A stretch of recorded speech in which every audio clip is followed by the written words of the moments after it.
Hello, it is Munais Maliyekkal. ഞാൻ ഇന്ന് നിങ്ങളോട് എക്സ്പീരിയൻസ് ചെയ്യാൻ പോകുന്നത് വേങ്ങരയിൽ നിന്നും വയനാട്ടിലോട്ടുള്ള 5 EV കൊണ്ടുള്ളൊരു യാത്രയാണ്. ഇതിൽ നമ്മൾ വഴിയിൽ നിന്ന് ചാർജ് ചെയ്യേണ്ടതുണ്ടോ, റേഞ്ച് എത്ര കിട്ടും, വൺസ് ഒരു ചാർജിങ് കൊണ്ട് പോയി തിരിച്ച് വരാൻ പറ്റുമോ എന്നുള്ള കാര്യങ്ങളൊക്കെയാണ്. അപ്പോൾ ഞാൻ ജസ്റ്റ് ഇന്ന് ആ ഒരു ഡീറ്റെയിൽസ് ആയിട്ട് പറയാം. അപ്പോൾ ഞാൻ വണ്ടി ജസ്റ്റ് ഒന്ന് സ്റ്റാർട്ട് ചെയ്യുന്നു. അപ്പോൾ ഞാൻ പറയുന്ന പോലെ തന്നെ എൻ്റെ EC വരുന്നത് ആവറേജ് എനർജി കൺസപ്ഷൻ എന്നുള്ള സാധനം വരുന്നത് 100 kW/km. അപ്പോൾ 100% ചാർജ് കൊണ്ട് വരുന്നത് 293 km. ഇത് നോർമൽ മോഡലാണ്. AEC 100 ആണ് എന്നുള്ളത് നോക്കണേ. AEC കൂടുന്തോറും നമ്മളെ റേഞ്ച് ഓട്ടോമാറ്റിക്കലി കുറയും. AEC കുറയും തോറും റേഞ്ച് കൂടുകയും ചെയ്യും. അപ്പോൾ ഇത് നോർമൽ മോഡൽ, ഡ്രൈവ് മോഡൽ 100% ചാർജാണ്, 311 കിട്ടുന്നുണ്ട്. എക്കോ മോഡലോട്ട് മാറ്റുമ്പോൾ ആ പച്ച കളർ ഇല കത്തും. അത് കഴിയുമ്പോൾ 311 നമുക്ക് കിട്ടുന്ന റേഞ്ച്. ഇത് വിത്ത് AC ഈ വിത്തൗട്ട് AC ആണെങ്കിൽ ഒരു 30 km കൂടി നമുക്ക് കിട്ടും. AC ഇല്ലാതെ വണ്ടി പോയിട്ട് കാര്യമൊന്നുമില്ല. അപ്പോൾ ഇതാണ് കണ്ടീഷൻ. അപ്പോൾ റീജനറേഷൻ 2 എക്കോയിലുണ്ടാകുമ്പോൾ വേണമെങ്കിൽ റീജനറേഷൻ 3 ആഡ് ചെയ്ത് കഴിഞ്ഞാൽ ഒരു 8 കിലോമീറ്ററിൻ്റെ അടുത്ത് നിയറസ്റ്റ് ആഡ് ചെയ്ത് വരും. നേരത്തെ 311 316. അത് നമുക്ക് അത്യാവശ്യം ബ്രേക്കിംഗ് സിസ്റ്റം ആവശ്യമുണ്ടെങ്കിൽ മാത്രം അതിന് നിന്നാൽ മതി, അല്ലെങ്കിൽ അതിൻ്റെ ഒരു ആവശ്യമില്ല എന്നുള്ളതാണ്. പിന്നെ ഞാനത് വയനാട് എത്തിനുള്ള ബാക്കി കാര്യങ്ങൾ ഞാൻ നിങ്ങൾക്ക് വീഡിയോ ആയിട്ട് ഇട്ട് തരാം. അപ്പോൾ ഞാൻ ജസ്റ്റ് എൻ്റെ ട്രിപ്പ് എന്ത് ചെയ്യാണ്, 0 ആക്കുകയാണ്. കാരണം ട്രിപ്പ് 0 ആകുമ്പോൾ പുതിയ AEC അവിടെ കാണും. അപ്പോൾ നമ്മൾ അതുവരെ യാത്ര ചെയ്യുന്ന എത്രയാണോ AEC എടുത്തത് അത് അവിടെ കാണും. അപ്പോൾ കണ്ടോ 0 ആണ്. നമ്മൾ ഉപയോഗിക്കുന്ന ആവറേജ് എനർജി കൺസപ്ഷൻ നമുക്ക് എന്ത് ചെയ്യാൻ പറ്റും, അവിടെ കാണാൻ പറ്റും. അപ്പോൾ ഇനി വയനാട്ടിലോട്ട് പോകുമ്പോൾ നമുക്ക് ചാർജ് ചെയ്യേണ്ടതുണ്ടോ ഇല്ല എന്നുള്ളതാണ്. എന്തായാലും എന്നെ സംബന്ധിച്ച് ഒരു ദിവസം പോയി വരികയാണെങ്കിൽ നമുക്ക് 60% ചാർജാണ് വയനാട് എത്തുമ്പോൾ തന്നെ ആവശ്യം വരിക. ബാക്കി 40% ഉണ്ടാവും. തിരിച്ച് തന്നെ ഇറങ്ങുന്നതാണെങ്കിൽ ഓട്ടോമാറ്റിക്കലി റീജനറേറ്റ് ചെയ്ത് ചാർജ് ഫില്ലാകും. എനിക്കെന്ത് ചെയ്യാൻ വേണ്ടി വെച്ചാൽ ഞാൻ ഇന്നിവിടെ സ്റ്റേ ചെയ്തിട്ട് നെക്സ്റ്റ് ഡേയും കൂടി ഇവിടെ മാനന്തവാടി ബാക്കി ഏരിയ പോയിട്ട് വരുന്നതുകൊണ്ട് ബാക്കി ഞാൻ കുറച്ചും കൂടി ചാർജ് ചെയ്യുന്നുണ്ട്. അത് തൊട്ടടുത്തുള്ള ചാർജിങ് സ്റ്റേഷൻസ് അവൈലബിൾ ആണ്.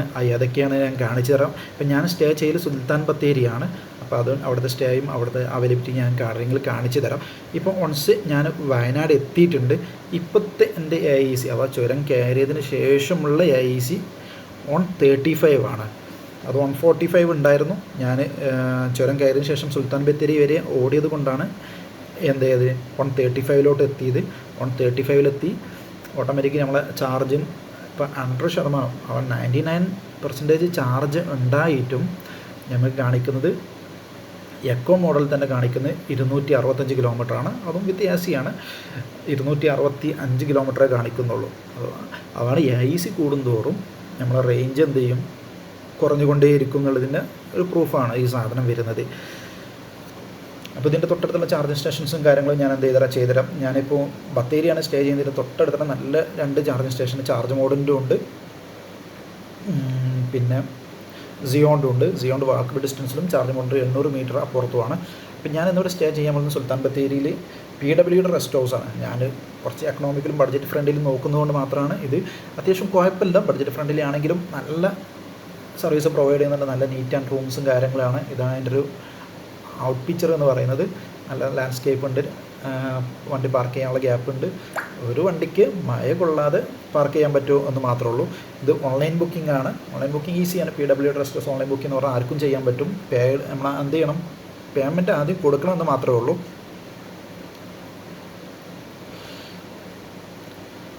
അത്യാവശ്യം ഫാമിലിയായിട്ട് വരികയാണെങ്കിലും സിംഗിളായിട്ട് വരികയാണെങ്കിലും നമുക്ക് എന്തായാലും ചെയ്യാൻ പറ്റിയ സാധനമാണ്. നേരെ വരിക, റിസപ്ഷനിൽ വരിക. റിസപ്ഷനിൽ നമ്മൾ ഓൺലൈനായിട്ട് ബുക്ക് ചെയ്തിട്ട് നമ്മൾ ആ ID ആരുടെ പേരിലാണോ ID ചെയ്തത് ID പ്രൂഫ് ഇവിടെ റിസപ്ഷനിൽ ഒരാളുണ്ടാവും. അദ്ദേഹത്തിന് സബ്മിറ്റ് ചെയ്ത് കഴിഞ്ഞാൽ നമ്മൾ ജസ്റ്റ് ചെക്ക് ഇൻ ചെയ്തു എന്നുള്ള സൈനും കൂടി ചെയ്ത് കഴിഞ്ഞാൽ ആൾ കീ തരും. ഇവിടെ റേറ്റ് 400 രൂപയാണ് വരുന്നത്. AC ഉണ്ട്, AC സ്യൂട്ട് റൂമും നോൺ AC ഡബിൾ റൂമുമാണ് ഉള്ളത്. അപ്പോൾ ഇവിടെ ഈ വയനാടൊക്കെ കേസിൽ നോൺ ACൻ്റെ ധാരാളം. AC ആണെങ്കിൽ സ്യൂട്ട് റൂമാണ്. അത് അത്യാവശ്യം നല്ല സെറ്റപ്പിലാണ്. അതിനുശേഷം നമുക്ക് 2000-ൻ്റെ അടുത്ത് റേറ്റ് വരുന്നുണ്ട്. ഇതാകുമ്പോൾ 400 രൂപ ഉള്ളൂ. ഒരു ബഡ്ജറ്റ് ഫ്രണ്ട്ലി എക്കണോമിക് നോക്കുന്നവർക്ക് ഇതാണ് ഏറ്റവും ബെസ്റ്റ് ഓപ്ഷന്. ഇനി കയറി വരുമ്പോൾ അവിടെ റിസപ്ഷൻസ് ഉണ്ട്, കാര്യങ്ങളുണ്ട്. അവിടെ കയറുക, നേരെ പോവുക. പുറത്തുമായി ഒരു പബ്ലിക് ടോയ്ലറ്റും മെയിൽ ഫീമെയിൽ സെപ്പറേറ്റ് ആയിട്ട് തന്നെ ഉണ്ട്. അത് കഴിഞ്ഞ് ഇതാണ് നമ്മളെ റൂം വരുന്നത്. റൂം ജസ്റ്റ് ചെക്ക് ഇൻ ചെയ്യുക. അവിടെ ചെക്ക് ഇൻ ചെയ്ത ഉടനെ തന്നെ നമുക്ക് എന്ത് ചെയ്യാൻ പറ്റും, റൂമിൽ കയറിയ ഉടനെ തന്നെ നമുക്കൊരു കുറച്ച് കോഷൻസ് കാണാൻ പറ്റും. അതിൽ അവിടെ ഫുഡ് കഴിക്കാൻ അലൗഡല്ല, റൂമിൽ വെച്ച് ഫുഡ് കഴിക്കരുത് എന്നുള്ളതാണ്. അപ്പോൾ അവിടെ സെപ്പറേറ്റ് ഡൈനിങ് ഹാളുണ്ട്, അവിടെ പോയിട്ട് നമുക്ക് ഫുഡ് കഴിക്കുകയും ചെയ്യാം. അവിടെ ഫ്രിഡ്ജ് ഉണ്ട്, വാട്ടർ, ഡ്രിങ്കിങ് വാട്ടർ കാര്യങ്ങളൊക്കെ അവൈലബിൾ ആണ്. അപ്പോൾ അത് യൂസ് ചെയ്യാൻ നോക്കുക. പിന്നെ ഇവിടെ ഡ്രിങ്കിങ്ങും സ്മോക്കിങ്ങും അലൗഡല്ല. അത് കഴിഞ്ഞാൽ 400 രൂപയുടെ ഒരു ഗംഭീര റൂമിൻ്റെ പിക്ചറാണ് ഞാനിപ്പോൾ കാണിക്കുന്നത്. ഇതാണ് 400 രൂപയ്ക്ക് നമുക്ക് അത്യാവശ്യം നല്ല സെറ്റപ്പ് തന്നെ കേട്ടോ, നല്ല നീറ്റാണ്, എല്ലാ സൗകര്യങ്ങളും ഉണ്ട്. ഒരു ടേബിൾ ചെയർ ഇവിടെ അവൈലബിൾ ആണ്, എന്തെങ്കിലും വർക്കിങ് കാര്യങ്ങളൊക്കെ ചെയ്യണമെങ്കിൽ അങ്ങനെ ചെയ്യാൻ പറ്റും. പിന്നെ നമുക്ക് ഇവിടെ 3 പേർക്കാണ് അക്കോമഡേഷൻ തരിക. നോർമലി ഡബിൾ റൂമാണ്, വേണമെങ്കിൽ ഒരാളും കൂടി നമുക്ക് അക്കോമഡേറ്റ് ചെയ്യാൻ പറ്റും. അഡീഷണൽ 150 റുപ്പീസ് കൊടുക്കണം എന്ന് മാത്രമേ ഉള്ളൂ. പിന്നെ ഇതാ കണ്ടോ, ഒരു വൈസ് ഉണ്ട്. അത് കഴിഞ്ഞാൽ ഒരു ഡ്രസ്സിങ് റൂമായിട്ട് ഉണ്ട്, ഡ്രസ്സിങ് റൂം, അതിലുള്ള ആങ്കേഴ്സ് കാര്യങ്ങളൊക്കെ അവിടെ തന്നെ ഉണ്ട്. അത് കഴിഞ്ഞ് നമുക്ക് ഇതിൻ്റെ ഉള്ള ബാത്റൂം ഉണ്ട്. ബാത്റൂം പൊതുവേ ഞാൻ PWD റെസ്റ്റോറൻസാണ് പൊതുവെ റെഫർ ചെയ്യാറ്. അവിടെ ബാത്റൂം നല്ല നീറ്റായിരിക്കും, അത്യാവശ്യം നല്ല സൈസും ഉണ്ടാവും. അവിടെ ജസ്റ്റ് തന്നെ അത് കാണിക്കാം. ഇതാണ്, എനിക്ക് വീഡിയോയിൽ ഇതിൻ്റെ ഒരു എത്രത്തോളം കിട്ടുന്നുണ്ടെന്ന് എനിക്കറിയില്ല. നല്ല സൈസ് ഉണ്ട്. പിന്നെ ഹീറ്റർ പ്രൊവൈഡ് ചെയ്യുന്നുണ്ട്. ബാക്കി എല്ലാ കാര്യങ്ങളും ടോയ്ലറ്റൊക്കെ അത്യാവശ്യം നല്ല നീറ്റാണ്. കാരണം MLAസും ഗവൺമെൻറ് ഓഫീഷ്യൽസിലേക്ക് വന്നാൽ നിൽക്കുന്ന റൂമായതുകൊണ്ട് തന്നെ ആ രൂപത്തിൽ മെയിൻറ്റെയിൻ ചെയ്യുന്നതാണ്. ഇതാണ് മൊത്തത്തിൽ ബാത്റൂമിൻ്റെ ഒരു സെറ്റപ്പ് എന്നുള്ളത്.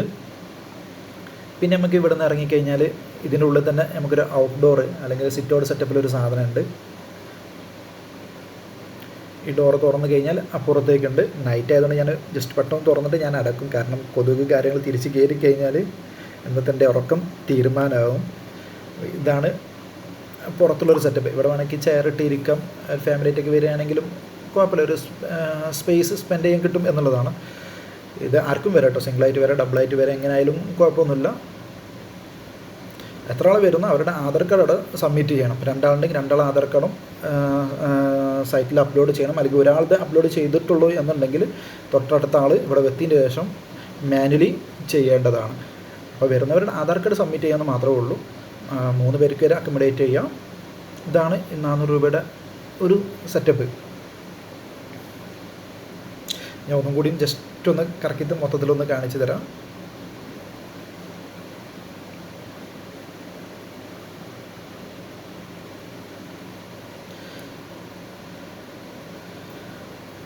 ഓക്കെ, അപ്പോൾ ഇതാണ് ഇതിൻ്റെ ഒരു ഒരു മൊത്തത്തിൽ വരുന്നത്. പകൽ സമയത്തുള്ളൊരു വീഡിയോ ഇതായിരിക്കും ഇവിടുത്തെ ഒരു കണ്ടീഷൻസ് വരുന്നത്. ഇവിടുന്ന് നേരെ തിരിയുമ്പോൾ കിട്ടുന്ന ഒരു ജംഗ്ഷന്, ഈ ജംഗ്ഷനിൽ നിന്ന് കുറച്ച് നേരെ നോക്കിക്കഴിഞ്ഞാൽ കേട്ടോ 2 റോഡായിട്ട് സ്പ്ലിറ്റ് ചെയ്യും. അവിടെ റൈറ്റ് മൈസൂർ റോഡും ലെഫ്റ്റ് ഊട്ടി റോഡാണ്. ഊട്ടി റോഡിൽ നേരെ നോക്കിക്കഴിഞ്ഞാൽ കുറച്ച് പോയി കഴിഞ്ഞാൽ നമുക്ക് ചാർജിങ് സ്റ്റേഷന് കിട്ടും.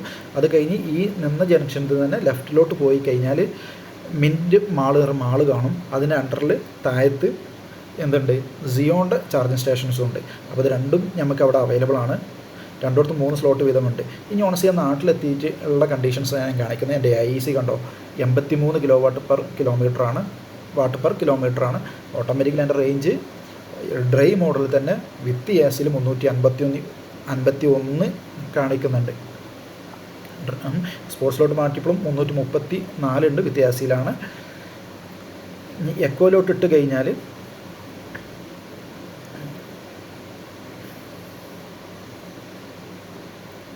373 കിലോമീറ്ററാണ് നമുക്ക് കിട്ടുന്നത്. വിത്ത് AC ആണ്. വിത്തൗട്ട് AC ആണെങ്കിൽ ഒരു 30 കിലോമീറ്ററോളം കിട്ടും. അപ്പോൾ എക്കോയിൽ മെയിൻറ്റെയിൻ ചെയ്ത് പോവുകയാണെങ്കിൽ 400-410 കിലോമീറ്ററിൻ്റെ അടുത്തോളം നമുക്ക് കിട്ടും. അതും എന്താണ് condition, IEC കുറഞ്ഞതുള്ള 83 watt per kilometre ആയതുകൊണ്ടാണ് ഈ റേഞ്ച് കിട്ടുന്നത്. അപ്പോൾ മാക്സിമം IEC കുറക്കുകയാണെങ്കിൽ നമുക്ക് അത്രയും ചാർജ് ഇത് കിട്ടും. ഒരു ആക്ച്വൽ റിയൽ ലൈഫിലും കിട്ടുന്നുണ്ട്. കമ്പനി പറയുന്നതിൻ്റെ അടുത്തൊക്കെ ഒരു 10 കിലോമീറ്ററിന് മാറ്റമേ ഉള്ളൂ. അത് കുറച്ചും കൂടി IEC ഇനിയും കുറഞ്ഞാൽ അത് കിട്ടുമായിരിക്കും. അപ്പോൾ ഇതാണ് എൻ്റെ ഒരു എക്സ്പീരിയൻസ് വരുന്നത്. അപ്പോൾ വീഡിയോ അത്യാവശ്യം ലെങ്തായെന്ന് തോന്നുന്നു. അപ്പോൾ വൺസ് വയനാട് പോയി വരുന്നവർക്ക് ഇത്രയൊന്നും ചാർജ് ചെയ്യേണ്ട ആവശ്യമില്ല. ഞാനവിടെ സ്റ്റേ ചെയ്ത് 2ാം ദിവസം വർക്ക് ചെയ്യേണ്ടി വന്നതുകൊണ്ടാണ് എനിക്ക് ചാർജ് ചെയ്യേണ്ടി വന്നത്. അപ്പോൾ താങ്ക് യു ഓൾ.